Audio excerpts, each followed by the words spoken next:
Welcome to the Recover You podcast with Kylene and Patrick. It's here that we talk about sex addiction, betrayal trauma, mental, emotional, and physical health, faith, and anything and everything needed to recover you to your most authentic self that God created you to be. Hello, Patrick. Good afternoon, energetic Kylene. What is wrong with you? You're not energetic? Do we need a third try? Okay, well, welcome to this episode. Pulling the curtain back, I told Patrick before I pushed record, I was like, I'm here, I'm present, I have the energy to do this, but I don't have a lot of energy. So now he is making fun of me. No, I shifted the narrative. You're now energetic, Kylene. Oh, reframe. Yep. All right, I'm owning the new identity that I am an energetic person. That's right. Cool. So today we are talking about the idea of talking to your children once you discover that someone in the marriage has been betrayed or had an addiction or whatever. So this is sort of two parts, right? There's a lot of questions that surround this. One, should I do it? If I should do it, how do I do it? What's the reasoning behind talking to my kids? Things like that. But also, there's kind of two separate parts to this. One, there's the question around, should I share my story, right? Like I was an addict, and we know there's a huge spectrum with that of behaviors. And, some people may just be like, I don't want my kids to know anything about my behavior. And the other question, so question number one is, do I tell them about the behavior itself, right? Like, do I explain that I was an addict and at least let them in on some of the information? But the other one is, do I talk to them about pornography and sex in general? Like, not even having anything to do with your personal story, right? And so I kind of want to talk about both of those today. And also laying the foundation of Patrick and I are both coming from a perspective where we were both exposed to sexual things in an inappropriate way at an age that was inappropriate. Without having these conversations with our parents. And for me, that led to a lot of trauma in my life as I processed what I had been exposed to and what happened to me, and learning about what that meant, and my brain trying to figure it out. And as I learned more about sexuality as I got older and all this kind of stuff. And so it caused a lot of problems in my life. And then obviously for you, being exposed to inappropriate sexual images and books, and knowing that your dad looked at porn, all this kind of stuff at a really young age, obviously set the stage for you later in life to know that it's out there and to have already seen things and to know that it's an option for you, that sort of thing. So I would say that we both come from the perspective that, I don't know about you, but I'm going to speak for myself. I wish my parents had certain conversations with me. I mean, I always joke about this, that my mom never even gave me the conversation about having my period until I had my period. And I had thought that I was like bleeding internally for like 3 days before I told her, right? So like we just did not have these conversations, and there was no talk about sexuality, which can be really damaging because in my experience, I was exposed to it in a very negative way. I struggle still using the term abuse, but when I was sexually abused as a kid from a neighbor boy, and so the exposure that I had was in a very unhealthy, very inappropriate way, and then I was left to my own devices to kind of figure it out as I aged, right? And the conversations that maybe I was exposed to were more about purity culture in the church and stuff like that, and so I did not get a well-rounded picture. And so when this happened with our story, Keegan was 16. Was he 16? 16. He was 16 and still had his final year of high school ahead of him. And so we were trying to navigate the explosion that was happening in our personal life while also trying to figure out, well, how do we protect him through this process while we're dealing with really heavy emotional weight and negative energy in the house? And then how do we also communicate to him to protect him as he goes out and steps into adulthood? So that's kind of like laying the foundation of what we're going to talk about. Those are my thoughts. What about you? So, a lot of times, I don't necessarily blame my parents, because I think people only can act on only what they know.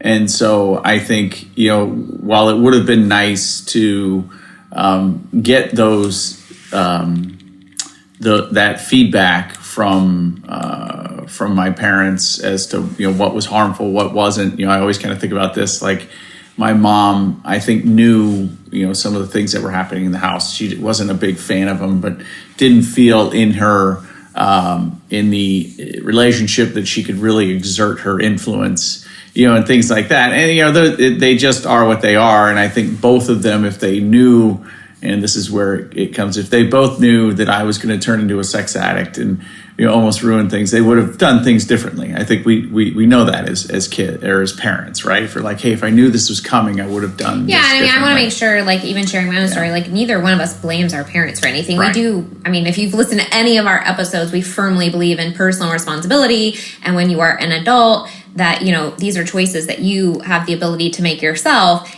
And I think we would both say, I wish our parents had those conversations with us. Right. Yeah. And I also think, so then you break it down into like, the wounds and pornography and things like that. And I think my perspective is, if, from talking to your kids, there's two aspects to this. Number one, just talking to your kids about what they're going to see, because you're never going to prevent them from it. They are going to see it.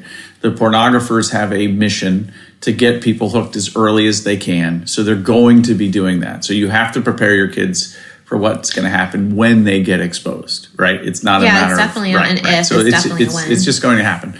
And as you navigate, as ashamed as I was to have to tell Keegan these things, it really led to some deep, good conversations for me and him to work through this. So I didn't serve as a good example for him, but then in a weird way, through my healing, I served as a good example for him. So I think kids are smart. They know what's going on, and they appreciate honesty and candor and things like that. But it does have to be age appropriate too. Yeah, I was going to say, let's talk about, so I broke it into two chunks, basically sharing about your story and the experience you're going through, but then also talking about porn and sexuality in general with your kids. So let's just talk about number one. When people say, I have kids, I just found out that my husband is having an affair or is a porn addict or whatever, what do I do? The number one thing is obviously kind of figuring out what's going on first, right? So I'm not saying to have these conversations like week one or even maybe month one or 2 or 3. Once you kind of know what's going on in the relationship, is your husband somebody that's going to be consistent with his sobriety? Is there abuse going on? Is there not abuse? Is it a safe place? Are you able to establish some stability in the household? Like, all of these things are things you're going to be figuring out in the first several months. And that really dictates a lot of the decisions you're going to make and how you'll communicate to your family and all these kinds of things. So that's one consideration. The other consideration is managing and trying to maintain their lives as normally as possible while you're figuring this out, right? I think every parent's first concern is, how is this going to impact my children when I'm going through something really, really stressful? I know Keegan was like a thought for us, like within the first 24 hours of, oh my gosh, like he's gonna know, like we're in the bedroom hashing things out, asking a million questions, talking about stuff. He's going to know that something is wrong. There's a lot of emotion in the household. And so we started communicating to him on a very basic level, just to let him know, hey, we're working through some things, but we didn't, that wasn't the moment that we were telling him everything. Yeah. So I think that those are important considerations. How can we, and the other piece of it with Keegan was, I had decided like very early on, like within the first couple of days, that regardless of what happened between us and where it went or where it didn't go or whatever, that I was going to be physically present in the home through his senior year. So there's a lot of decisions like that can be made early on. Like I wanted to make sure that it was as stable for him as possible. He had gone through a lot of instability and a lot of moves before he came to Ohio. And then there was just a lot of change for him in his life. And so we had really worked hard on providing some normalcy and stability for him for the past 10 years. And so that was a real concern when this came up. I said, listen, I'm going to be here. I'm going to be present. Now, there was probably some better ways that I could have communicated that, right? Or thought through that, or shared it, or, there are probably some better resources that like we didn't have at the time in terms of how to communicate. But those were sort of the overarching ideas of, let's let his life be as normal as possible. Let's figure out what the heck is going on with us. And then we did have this idea of keeping him in the loop. And the thing about that is, what you had mentioned was age appropriateness. And I think that's where people get really hung up on it is, should I tell my kids? Should I tell my kids at all? I think the answer is always yes. Mm-hmm. Always yes. Yep. Your kids are smart. And as human beings, they are absorbing the energy in your home. And so if that energy is off from you as the parents between your relationship, it's going to impact your energy towards them as well, whether you want it to or not, just because that's the energy you're living in. I remember I told him pretty early on, because we were having these conversations, and I don't think it was that Saturday or that Sunday you've heard our story, or maybe even that Monday, because I took Monday and Tuesday off as we tried to process through some of this. But I know I told him very quickly, hey, there's something that Mom and I are going through. It's because I did something wrong. You actually did tell him that weekend. Yeah. That's the version you told him that weekend. Yeah, I did something That's wrong. Really early. And because I wanted him to know that, like, it wasn't a health issue. It wasn't right. Because I had cancer before. Right. And I also wanted him to know, because I was thinking, if I end up having to, if you want me to leave the house or whatever, I wanted him to have a general idea. And then at one point I was sleeping downstairs. So I remember I did tell him, I was like, hey, whatever you need, we're here for you, and stuff like that. It's just something we're going to have to work through. It's a couple issue. Yeah. And we're going to have to work through this. So that was the Couples first issue. thing. You actually told him it was something that you had done. Yeah, right. But it's creating issues in the couple. Yeah, right, in the coupleship.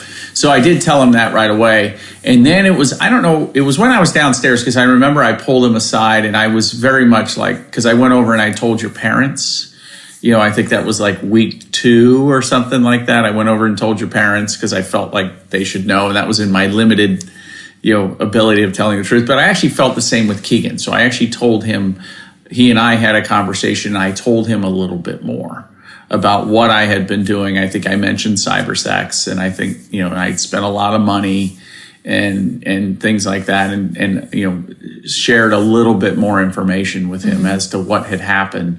So he was aware of what was going on, and stuff like that. And I don't think he had a lot of questions at that moment. He probably didn't know what all of that meant. Right. And then he was probably, we have to realize, anyone that has not experienced this needs to understand that people that get this information do have betrayal. They experience betrayal from this, and a lot of them end up with trauma from that betrayal. And that was certainly my experience, and we've talked in depth about that. But Keegan also had that as well. And one of the things that I did not do very well is acknowledge that, I think, at first, that this was also something that he was experiencing a betrayal on, and he was trying he was trying to communicate that to me. And I was so wrapped up in my own pain and my own betrayal that I don't really think I did a good job of acknowledging that. But I think the reality is, even though it's kind of like with the spouse, right?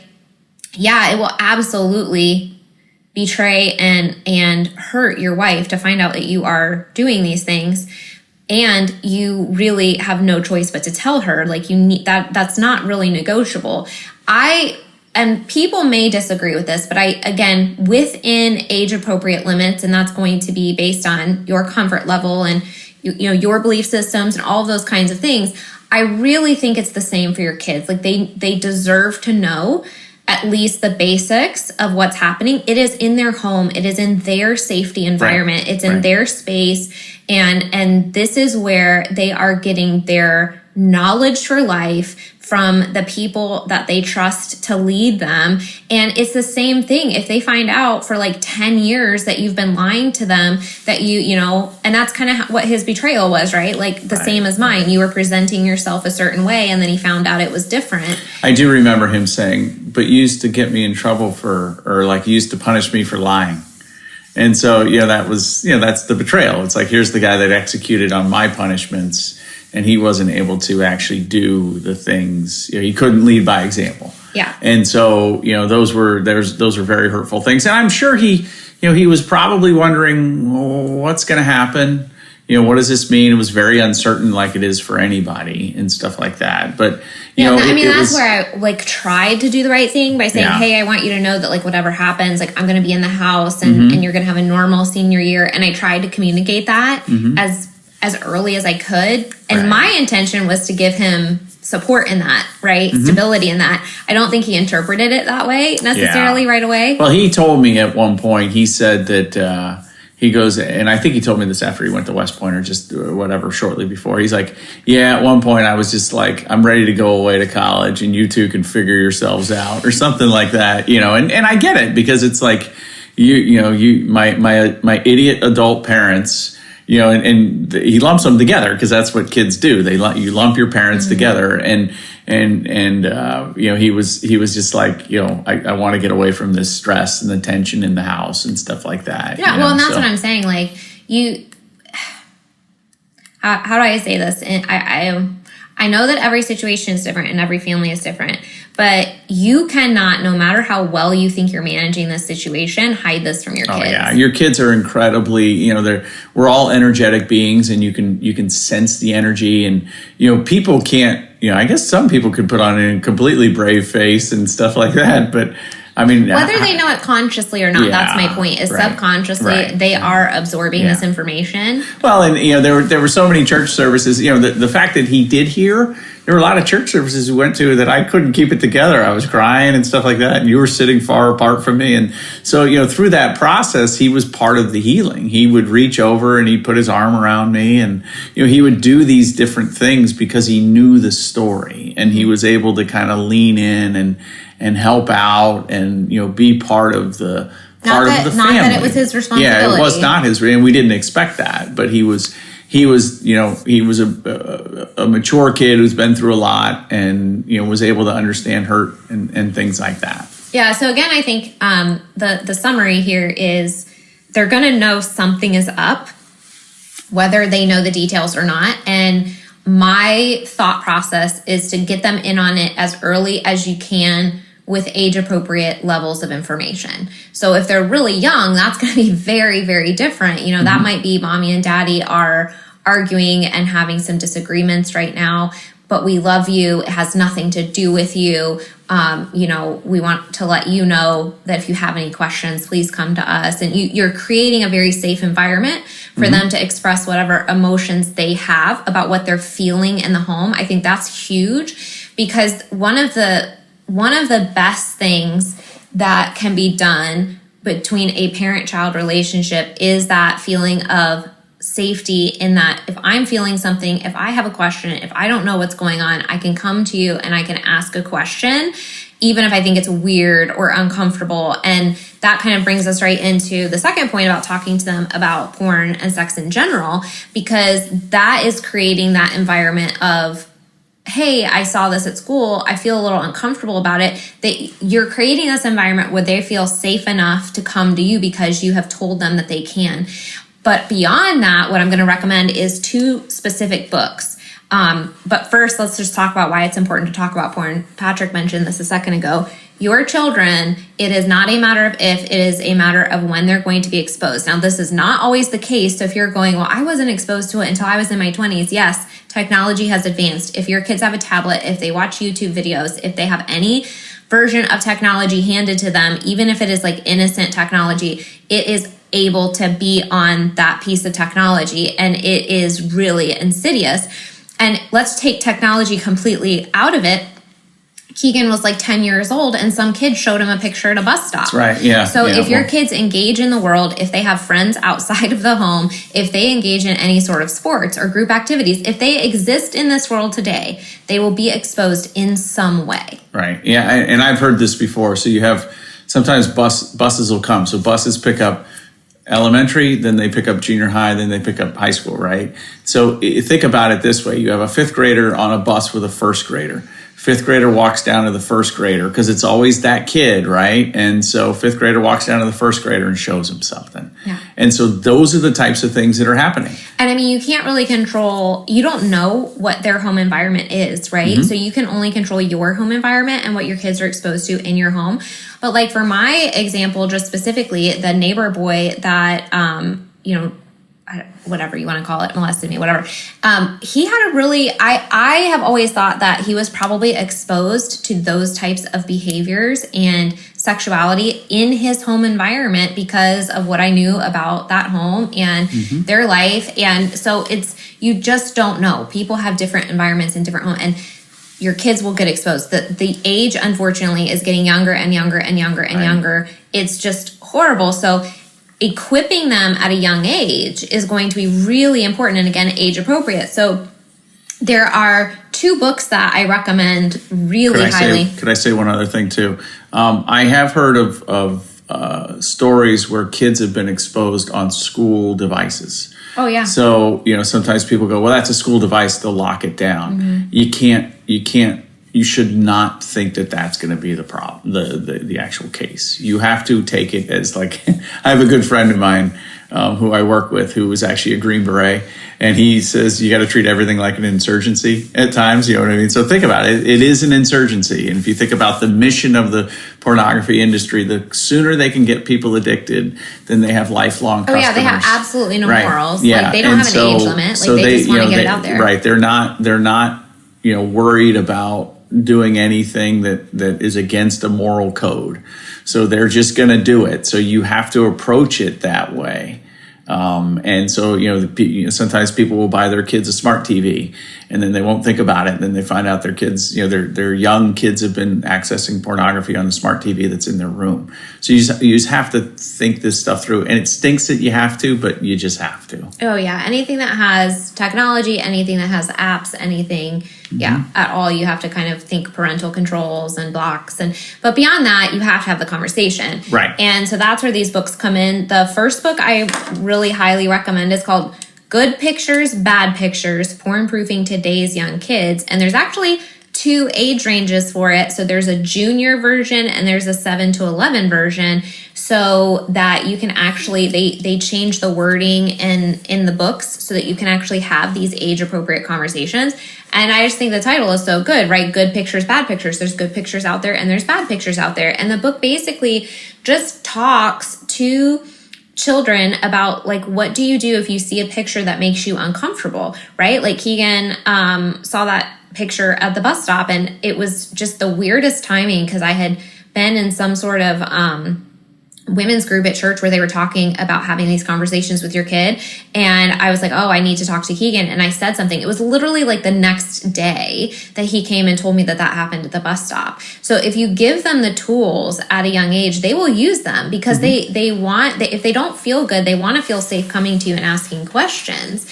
And so that's really what this book does, is it teaches them, like, there are good pictures and there are bad pictures, and there are things that you will be shown and exposed to in life that make you feel uncomfortable. And here's how, and this is really important, here's how you can talk to your parents about it, and here are the words you can use. And that is absolutely a huge, huge deal. And the second book is God Made All of Me. And so that book specifically is talking about their bodies and their body parts. So, we don't want to shame kids about sexuality. We want to teach them what healthy sexuality is. We want to teach them that their bodies are normal, and again, opening up that conversation in a way where they feel safe to ask us the questions about, hey, this weird thing is happening. What's going on, right? And so this book, again, gives them the words. And the reason I think words are so important is because I tried multiple times to communicate to my mom over the course of several years in childhood what had happened to me when I was young. I did not have the words. And when I was reading my, I'm not sure if it was God Made All of Me. I think it might have been God Made All of Me. My therapist had handed me this book and I was reading it in her office. And there was one particular part that I just started crying. And it was basically like, man, had I been given this, when I was a kid, had I had the words, had I had the tools, had I had the explanation. And so that is so much more powerful than maybe we even understand. Just thinking, well, I'm going to teach them that there's this stuff out there. No, you're actually giving them the resources that they need to use words that you will understand in order to protect them and have a conversation with them about what they just experienced. And you really cannot put a price tag on that because that is so valuable. Have you ever been in therapy and you hear something like, "You are so self-aware," or "You're so smart," or "You're doing so great," but internally you're thinking, "No, I'm not. I came here for tools. I came here for resources. I'm hurting, I'm struggling, and I need help." And what they're essentially telling you is that they don't have any more tools or resources for you. That can be so frustrating. When you are someone who is very self-aware, that feels your emotions, that's willing to do the work, and you aren't getting any homework or you don't feel like you're processing anything in your sessions, it can feel so defeating because you really want to move forward. Listen, I totally get it, and I'm here to help. Let me tell you why Phoenix Transformation Coaching Method might help you. In my Phoenix Transformation Method, I use a unique combination of functional medicine, trauma processing, and coaching that really gives you all the tools you need, even or especially when you feel stuck. No matter what phase of recovery you are in, your coaching sessions will be personalized to you so that you can safely and effectively move towards the next stage in your recovery. If you're ready to see how this might support you, book a connection call today with the link in the show notes. I can't wait to meet you. I think one of the, as I think about this and everything that I, essentially to a man in the groups that I run, they've all been exposed at a young age. I don't think there's one person, I'm sure I can find somebody, but they've all been exposed at a young age. So as you go through this with your kids, I think one of the most important things you have to keep in mind is try your very best not to shame them if they come and speak to you about it. So for example, if they got on their device and they were actually intentionally looking at some things, if you shame them, they're going to go underground. And well, shame then plays into the other emotions that then might trigger the behavior again. Yeah. So I think what there's prudent steps to take, locking it down, doing things like that, but making sure that you recognize what it is for what it is, which is a something that's not their fault initially, but it can get their hooks into them. And so, we just, I wouldn't call them addicts. No, I wouldn't do anything like that. Like be very kind. Well, what are some of the things you can say? Exactly is, how did that make you feel? And then they're going to say, well, I kind of felt funny and maybe, it did this thing to my body. And, I kind of liked that. Right. And then you have the opportunity to talk to them about how that's like an unnatural stimulation, but it's an unhealthy version of something that's really, really healthy. Thank you so much for telling me. Thank you for telling me. You're creating this really safe environment, but then you have the opportunity to actually explain that there's something better out there. Right. And which is the conversation you ultimately want to have with your kids at a very young age, is talk about the beautiful nature of sexuality and the beautiful side of it, because and not making them feel weird about their bodies, right? Like that's a big part of it. Like if they don't feel like they can say the word vagina, or if they don't even know what that is, and then they hear it, it's going to feel bad, right? Yeah, or if the tone in the house about sexuality is hush hush, we don't talk about it, and they are going through puberty and they're having some changes in their body, then if you have not broached the conversation, they're not going to broach it with you. Right. And there's kids that have walked in on their parents having sex. And so it's a real opportunity to kind of talk through that, as embarrassing as that might be for everybody involved. I never understand that. I'm like, do you not lock your doors? Yeah, I know. But I mean, those things happen, right? Yeah, this happens. So, I think the point is we want to have conversations with our kids on these topics. We want to treat our kids as if they're capable. And, because ultimately as your kids grow older, we all wound our children. We all do. And it's just going to happen. But imagine, I always kind of think about this because we talk about this at work too, is you want to have more credits in the bank with your kids than you have debits. And so this is an area where you can really build some credits with them. Mm-hmm. And because you're ultimately going to say something wrong in a moment where you're tired or whatever like that, when they really need you and maybe you're not there for them. But this is just an area where we can be very proactive with them and talk them through some of these issues and create a safe environment, because they're going to be out in this over-sexualized world like we were. And they're going to get... And it's getting more. Right. I mean, we can all argue that every generation has had this sort of an influence. but you really cannot argue that they've had this level of exposure. It just it continues to get worse, and that's just a reality with technology, that it is different. It is different than 50 years ago, where you had to actually walk into a store and purchase something in order to watch it or to look through a magazine. Part of town, that sort of thing. It doesn't happen that way anymore. And I also think too, there's if you think of the long term, there's a lot of long term objectives to doing the short term things you do with kids. So like, when you have your kids do things like chores, or you have your kids do their homework, is it about getting an A on the test? Absolutely. Is it about them contributing to the house and doing that? Absolutely. But you're building adults, right? And so one of the things that I have discovered, from my own journey of healing, is there's an incredible amount of freedom. And I think my big regret is I wish I hadn't had to wait till I was 50. And so imagine being able to help your kids achieve that at a very, very young age, and not have to take their marriages through what Kylene and I have had to go through. So think about it, everything that's done well sometimes takes a little bit of time. So this is not hand them the God Made All of Me book at Christmas, demand that they read it, and if they don't read it, you ground them, and then you never talk to them again about it. Like, you have to get in front of it. I also think it's important to not be hypocritical about it. That's right. If, for example, you guys are staying together and the spouse that is an addict is continually relapsing, maybe that spouse is not the one to be having these conversations. Maybe it's the spouse that is, going through the betrayal. The conversation needs to be had, but I think I just don't think it long term is going to go well if one parent is being hypocritical and telling their kids to do something that they're not doing. I agree with that. And so, that's Keegan has decided to follow a path that's very similar to my path. So the fact that I was able to get into healing, and what I mean by that is he's going to West Point, and I had gone to West Point too. And so I'm able to kind of talk to him. Actually, I didn't tell you this, but I asked him the other day, "Hey, how are you doing with pornography?" He's like, "Oh, I'm fine." So we would have never had that conversation. And so I think, to your point, I'm not relapsing, so I can have that conversation, and we can talk through that. Well, I think that's a good transition into the question of what were the benefits of us having all these conversations with him.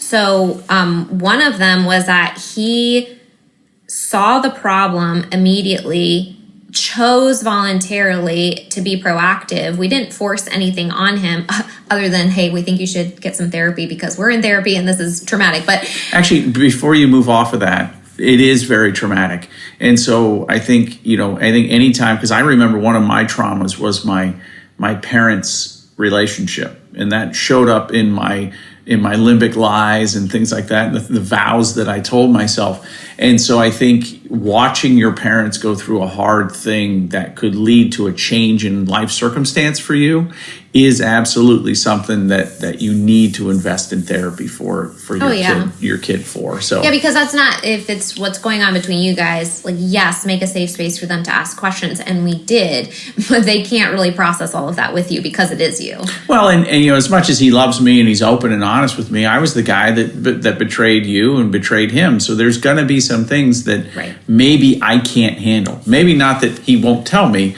but maybe I can't handle in the moment of where I am from a healing perspective.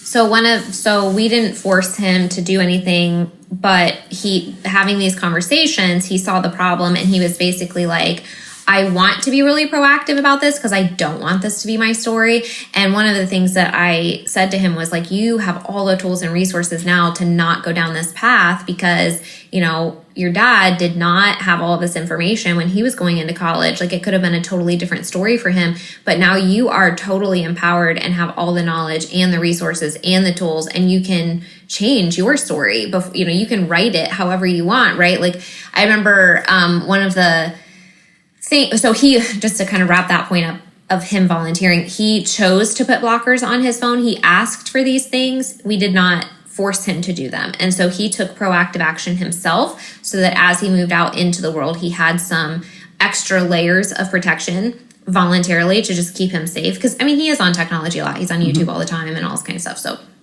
he voluntarily did that.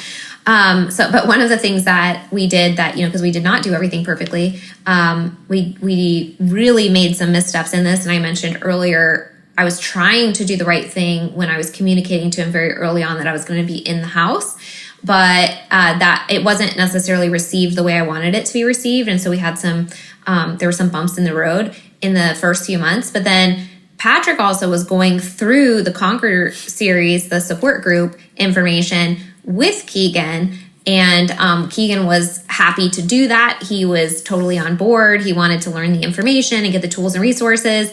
And in one of the weeks, it tells the men to share the information with their partner, right? So the disclosure process that we've talked about a lot. And so Patrick was taking Keegan through this, and he goes, well, I'm going to read Keegan our disclosure. He never told me that he was going to do that. So I was actually that night in a support group myself while he was going through the Conquer program with Keegan. I'm in the support group. I get a text from Patrick that says, I read Keegan the disclosure. He's really upset. I don't know what to do or whatever. And then I freaked out because I was like, I can't believe you would read him that. Like, when we're talking about age appropriate, there are things in the disclosure that you need to know as a spouse that no child needs to know. Like, there are details in there that are very traumatic that no child needs to know. And so I hopped over to his room. I ran over there, and I remember I was like, get out. Like, I told you to get out of the room. I know this is a hard memory, but I basically put you out of the room and was talking to Keegan because his fear in that moment, after hearing all of that information that was way too much for him to process, his fear at the moment was, I'm so much like you, I'm going to do these things too. And he didn't want that to happen. And so we definitely did not do it perfectly. That is one moment that we would both take back 100%. Yeah, and actually this was the second time we had gone through Conquer. The first time I just had him watch the videos, and then the second time through, and I always asked him, hey, you want to go through it again? And he was like, yeah, sure. And so this time he had a journal, he was journaling, and he had the study guide, and we were doing all of the things, And in my overzealousness, I was like, hey, I'll do it. And I remember as soon as it happened, and he just did not want to see me, and he was crying, and it was horrible. And so at that moment it hit me, and I was like, what was I thinking? And if you think about a full therapeutic disclosure, there's an operative word in the middle there, which is therapeutic. And so, when I read the disclosure to Kylene, there was 2 professionally trained therapists in the room to help you. And so it was a hard moment. We got him in for some emergency therapy the next day. I didn't sleep that night. I got into therapy the next day. And so, ultimately it turned out to be a good thing ultimately. And it wasn't done with malice on my end. I was actually trying to drive some healing and lead by example and things like that. But it was it was bad judgment. Oh, 100%. It was terrible judgment. I was really shocked and very angry because you had been making so many good decisions. And I was like, why did you think that was appropriate? Mm-hmm. But the reason that there were benefits from it is because the idea was still okay in terms of let me communicate some information to him that's going to help him understand how scary this world is and the things that are out there. And that's okay. Just doing it in the way that you did was not. Right. And so the benefits that came out of it, of him knowing more and being more aware and all this kind of stuff, I still think we could have gotten those by doing it in a better way. Because basically the outcome was from him just knowing a little bit more information. It wasn't from us traumatizing him. Well, and what's interesting is, he's a really strong kid. I mean, he's just a really, really amazing kid. And, he's turned into an amazing young man. And I'm probably going to get emotional thinking about it. But I remember that night, after things had kind of settled down, I went in to hug him, and I think he encouraged me or something. He was like, Dad, it's okay. And it was hard. Yeah. Yeah, he's been really, really good. But we were, obviously after all of this, really concerned about him processing things. And so we encouraged him to keep talking to his therapist, and we talked to him a lot. And so I think that in summary, there are only a few things that are important. One, creating a safe environment where your kids feel totally comfortable asking you uncomfortable questions, that they're not going to be embarrassed or shamed by coming to you with things that are really like awkward in their mind or uncomfortable in their mind. And then having the conversations that you don't want to have with them really early on, making sure that it is age appropriate. And I guess from the learning from what we just told you, that story, make sure you guys are communicating about this, every step of the way. Because obviously had we communicated ahead of time, I would have said, no, that's a horrible idea. Right. But also I realize that sometimes this is only one parent doing this at a time, right? The other parent might not be safe to involve. And so if that's the case, then, reaching out to a friend or, your therapist or your coach or your practitioner or whatever, but talking through these things, but having those conversations at an early age. I think, like I said, we absolutely don't blame our parents for the trauma in our lives or for the decisions we've made as adults. And we both think that it could have been really beneficial had we been empowered with the words and the tools and the resources early on in life to understand sexuality and to understand the scary things that are out there, and also to set the stage for what actually healthy sexuality looks like, and self-confidence and, accepting your bodies and all of these kinds of things could have been really helpful conversations. So we just really want to encourage you that it is okay to talk to your kids, and it's just a matter of finding out what's the appropriate amount to tell them, whether it's about your story or about pornography or sex in general. Yeah, and I would conclude by saying, you in any relationship there's conflict and there's misunderstanding, and so, but as you work through those things, that's what creates a real deep intimacy between family members and husbands and wives and all. And I'm not talking, specifically sexual intimacy. I'm talking about just intimacy and getting to know each other and seeing each other. And this is one of these things too. You're gonna make mistakes because nobody is really good at doing this, and you're gonna hurt your kids because you are. It just is what it is. And if you think you'll never hurt your kids, well, you're wrong. So you are, but this is always a real opportunity to get vulnerable with each other and talk through this, and teaching your kids how to be vulnerable, how to come in and talk about scary things.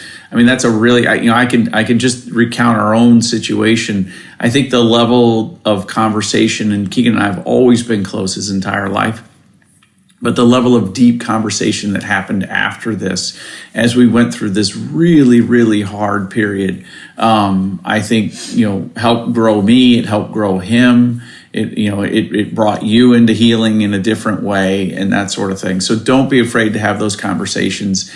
Get it going. Don't delay, because the danger is out there. It's there now. It's not coming. It's there now. Yeah, I think that any relationship, whether it's vertical or horizontal, in a spousal relationship or a parental relationship or a friendship or whatever it is, the more vulnerable you are, provide safety for them to be vulnerable with you. And so as scary as this topic can be in a lot of situations, it really opens the door for a deeper, better, stronger relationship, not the opposite. So we're always afraid that we're going to be uncomfortable having these conversations. And yeah, you totally will be. And that sets the stage to have a deeper relationship with them, with that person. Thank you so much for listening. If you found this podcast interesting or helpful, it would mean so much if you leave a 5-star review or post a screenshot and share on social media. We are on a mission to share the message of recovery, and you can help get the word out. If you know a friend who could use this podcast, please share it.